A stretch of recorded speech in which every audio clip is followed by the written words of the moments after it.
Well, hi everybody, welcome back to the channel. We're here on quite a sunny day today,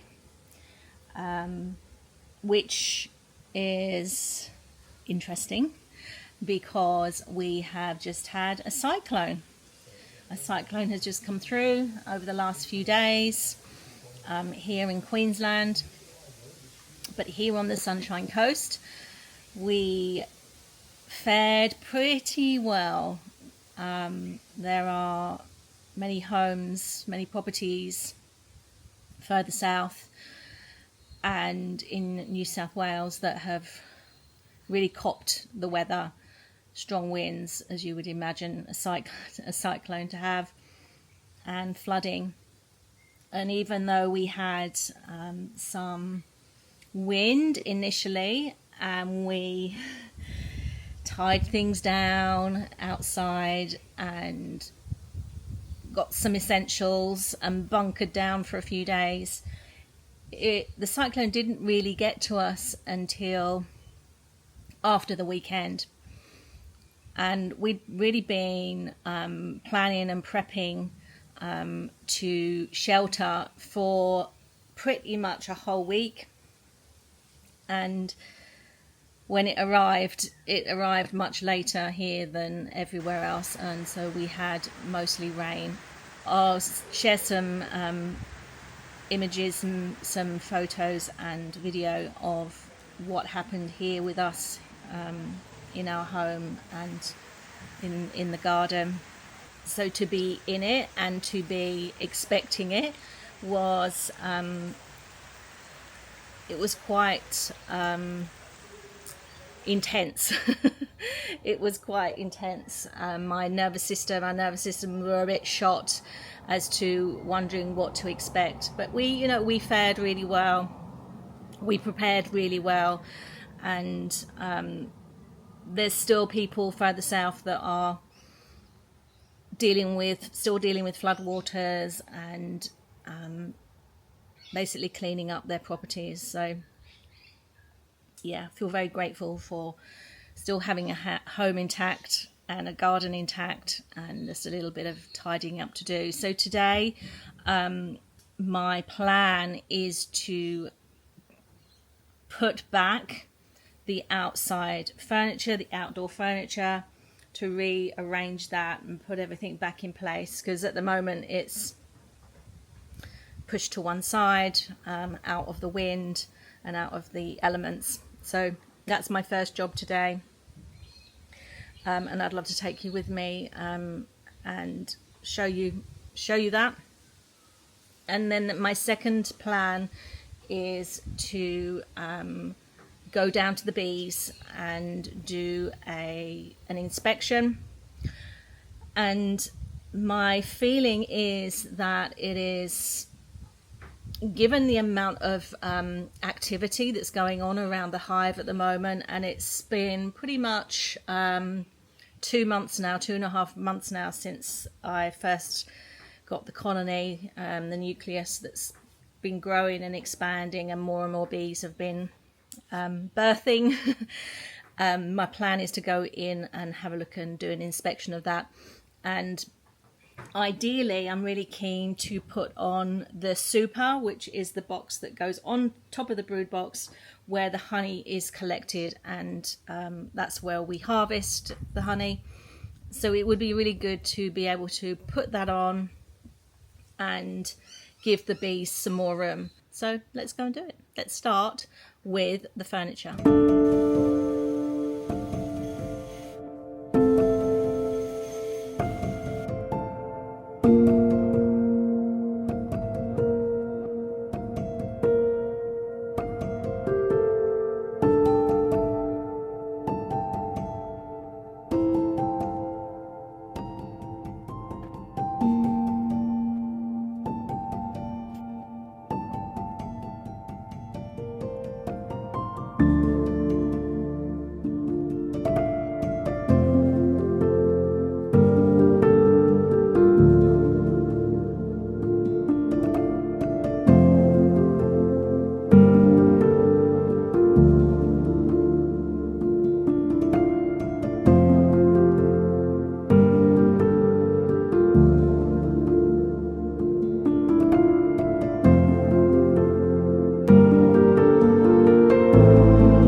So that is done. I'm going to show you what I did.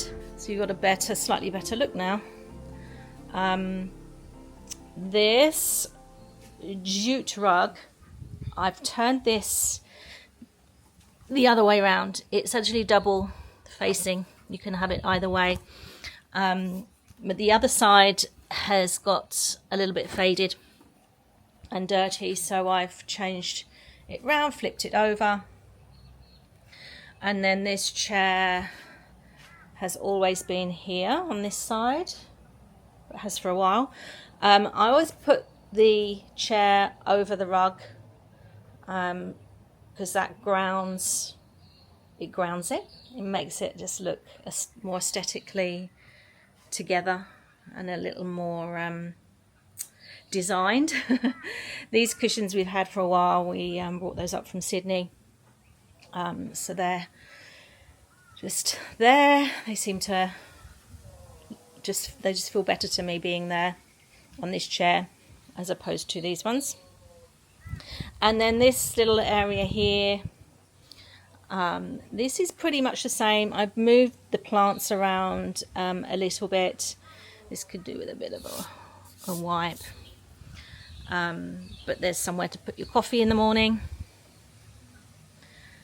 And then if I just come around here, you can see where I've also put the other two chairs, the single chairs, the wooden chairs.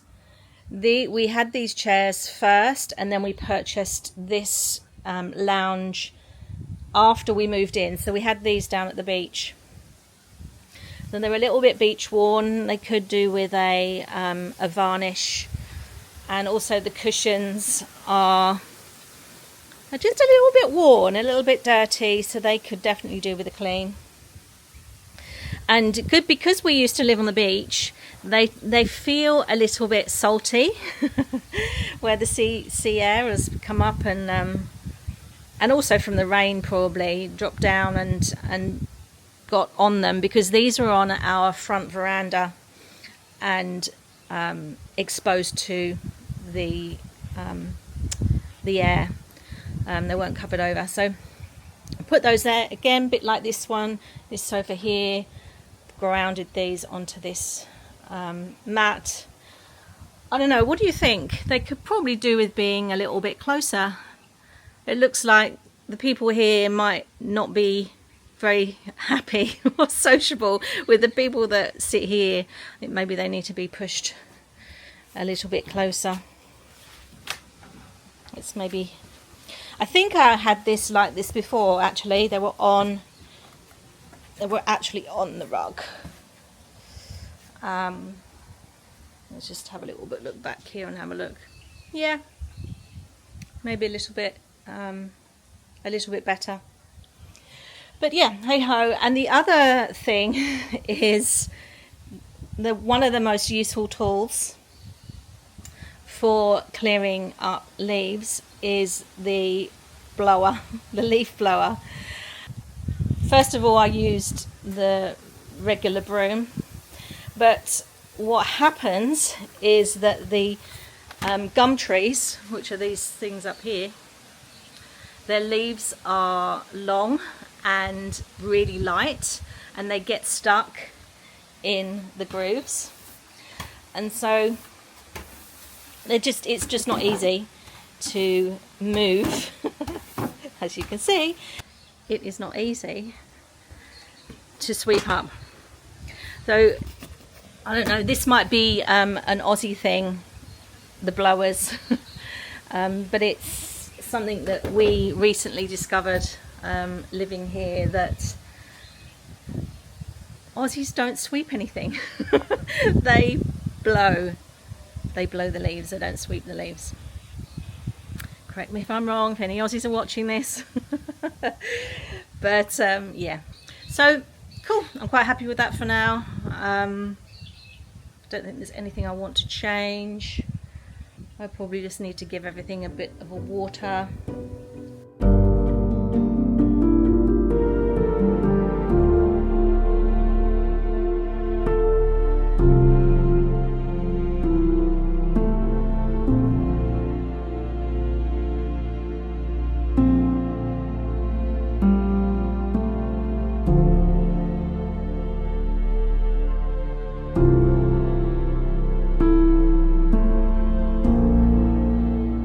So my next job is to suit up and let's go and see the bees.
It's really warm now. So I'm really pleased with the bees' progress. I wasn't quite sure what I was going to find as I went into the hive, because we've had a lot of rain and bees don't like rain, and they also don't like dampness, and when these things happen, you know, change in temperature and climate, they can, because they're not foraging, they will consume some of the supplies, some of the honey supplies that is already in the hive. And so part of me was thinking, I wonder if those outer frames, which are the last frames that are built out, was wondering what stage they were in. And I'm really pleased to say, and you'll see in the images, that there were thousands of bees and they were climbing and foraging all over every frame, and all frames had been built out. So I had this, my intuition was telling me that it was time, and I was just waiting for a gap in the weather so the sun could come out and then I could get in there and have a little look. And to be honest, I've been dying to do it for days and days and days, and I was thinking about it even before the cyclone came along. And so now I'm like, yes, it looks like we're on to the next stage of beekeeping. So if you enjoyed my little tidy up, post-cyclone tidy up and reorganisation, just hit the like button, drop me a comment below. Have you ever been in a cyclone? What's your experience been of it? Just let me know. And hit the subscribe button, hit the bell so you don't miss any episode. And I'll see you next time. Take care.